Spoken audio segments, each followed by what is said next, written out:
點解 Cottas 金主訓嘅直髮造型睇落去咁簡單咁自然，但又咁好睇？關鍵就喺蓬鬆感同隨意嘅細節。分半鐘教你一步一步點樣做好佢。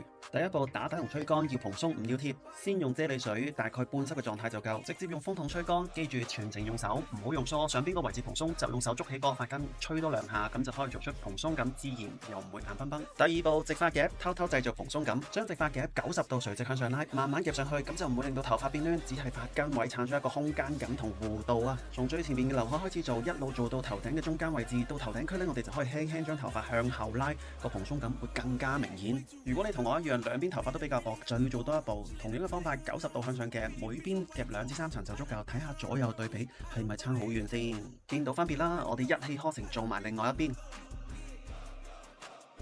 第三步，營造隨意感，告別死板。喺表面隨意拎啲細束嘅頭髮，用直髮嘅輕輕帶一帶，有啲係向前，有啲係向後，冇特定嘅方向。髮尾位置咧就可以輕輕向外翹，增加呢個少少嘅動感，就係靠呢種隨意感，個髮型先會生動，唔會死咕咕。第四步，終極定型，頭型睇落到3個，就係呢一個款嘅精髓，睇落先有型。攞上髮蠟，由後腦位置開始搽起，前陰都唔好放過，噴上定型，冷風吹乾，再用手撥翻個表面同劉海，前陰劉海千祈唔好太整齊，要有少少凌亂先自然。